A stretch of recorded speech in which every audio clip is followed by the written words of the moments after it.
ना दही, ना टमाटर, ना ही ढेर सारे मसाले और ना ही घंटों की कोई मेहनत। बकरा ईद पर आपने गोश्त का असल मज़ा लेना है तो इस रेसिपी को तो आपने ज़रूर ही बनाना है।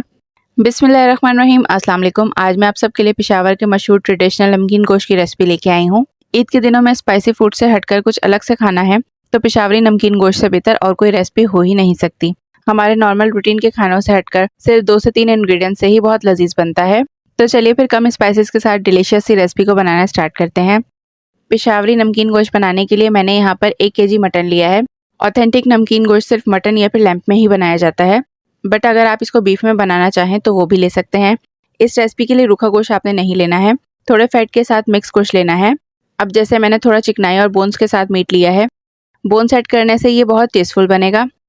हड्डियों की यखनी का जो फ्लेवर बोटियों में आता है, इसका टेस्ट और बढ़ जाता है। इसके अलावा 2 से 3 बोटियां रवास की भी लाजमी ऐड करेंगे। अब इस सारे गोश्त को एक बड़े खुले बोल में ट्रांसफ़र कर रही हूँ मैं, क्योंकि इसकी मैरिनेशन करनी है। अच्छा जी, ऐसे तो इस डिश का नाम नमकीन गोश्त है। नमकीन गोश्त का मतलब ये नहीं कि इसमें बहुत सारा नमक ऐड किया जाएगा, लेकिन आपको जानकर हैरानी होगी कि नमक की क्वांटिटी इसमें बहुत कम ऐड की जाएगी, यानी सिर्फ हाफ टी स्पून ही इसमें नमक ऐड करेंगे। अभी नमक कम शामिल कीजिएगा। अगर नमक आपको अपने टेस्ट के हिसाब से कम लगे तो आप इसमें बाद में भी ऐड कर सकते हैं। बेसिकली ये नमकीन गोश्त सिर्फ नमक में ही बनता है, लेकिन पेशावर के डिफरेंट एरियाज में इसको डिफरेंट तरीके से ही बनाया जाता है। कुछ लोग इसमें काली मिर्च ऐड करते हैं और कुछ लोग काली मिर्च इसमें नहीं ऐड करते। तो मैं यहाँ पर फ्रेश क्रश की हुई काली मिर्च ऐड कर रही हूँ 1 टीस्पून। काली मिर्चों का जब आप फ्रेश क्रश करके इसको मोटा दरदरा सा करके इसमें शामिल करेंगे तो इससे इसका टेस्ट और फ्लेवर और ज़्यादा बढ़ जाता है। इसके साथ ही इसमें मैंने 1 टेबलस्पून लहसुन अदरक का पेस्ट शामिल कर दिया है। लहसुन अदरक का पेस्ट ऐड करके अच्छी तरह से इन सब चीज़ों की मिक्सिंग कर लेनी है। अब गोश्त को 1 घंटे के लिए मैरिनेशन के लिए रखेंगे। आजकल गर्मी ज़्यादा है तो गोश्त को फ्रिज में मैरिनेशन के लिए रखिएगा। काउंटर पे रखेंगे तो गर्मी की वजह से गोश्त ख़राब भी हो सकता है।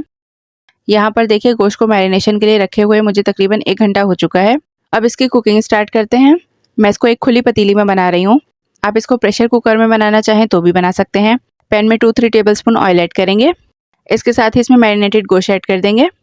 गोश्त ऐड करके जल्दी जल्दी से इसकी भुनाई कर लेंगे 2 से 3 मिनट तक, जब तक कि गोश्त का कलर चेंज ना हो जाए।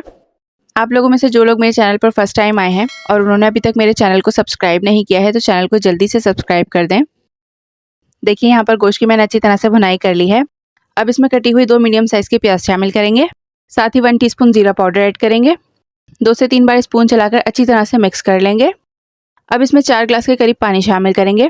प्रेशर कुकर में अगर आप बनाएं तो पानी कम ऐड कीजिएगा। अब आपने इसमें कुछ भी नहीं करना, गोश्त को आपने स्लो मीडियम फ्लेम पर 50 to 60 मिनट तक पकाना है। बेसिकली हमने गोश्त को गलाना है इसमें। अच्छा, नमकीन गोश्त को 2 तरह से बनाया जाता है। एक ग्रेवी या यखनी वाला होता है, दूसरा भुना हुआ नमकीन गोश्त बनता है। मैं आज भुने हुए नमकीन गोश्त की रेसिपी आपको बता रही हूँ। अब अगर आप ग्रेवी वाला यखनी वाला नमकीन गोश्त बनाना चाहते हैं तो बस इसी स्टेज पर आप फ्लेम को ऑफ कर दें। इसकी ग्रेवी आप जितनी भी गाढ़ी या फिर शोरबे वाली बनाना चाहें आप अपनी मर्जी के मुताबिक रख सकते हैं। नमकीन गोश्त को यहाँ पर पकते हुए तकरीबन 1 घंटा हो चुका है। देखिए, यहाँ पर गोश्त भी कम्प्लीटली गल चुका है। एंड में मैंने जूलियन में कटी हुई 2 हरी मिर्चें शामिल की हैं। ये नमकीन गोश्त में ऐड करना टोटली ऑप्शनल है। अब मैं यहाँ पर चूँकि भुना हुआ नमकीन गोश्त बना रही हूँ तो फ्लेम को मीडियम हाई करके 1 से 2 मिनट तक इसको पकाकर इसकी सारी ग्रेवी को ड्राई कर लूँगी। ईद के हवाले से काफ़ी सारी रेसिपीज़ भी मेरे चैनल पे मौजूद हैं, आप मेरे चैनल पर जाकर विजिट कर सकते हैं। यहाँ पर देखिए, गोश्त की मैंने 1 से 2 मिनट तक भुनाई करके इसका सारा पानी ड्राई कर लिया है और इसके साथ ही भुना हुआ पेशावरी नमकीन गोश्त भी रेडी हो चुका है। मिर्च मसाले वाली डिशेस से हटकर कुछ डिफरेंट सा ईद पर खाना चाहते हैं तो नमकीन गोश्त को आप एक बार तो ज़रूर ही बनाइएगा। इसको खाकर आपको गोश्त का असल जायका मिलेगा। यहाँ पर नमकीन गोश्त को मैं रिवायती तरीके से ढेर सारी प्याज, हरी मिर्च, लीमू और रिवायती पेशावरी नान के साथ सर्व करूँगी। इस नमकीन गोश्त को खाने का असल मज़ा ही पेशावरी नान के साथ आता है।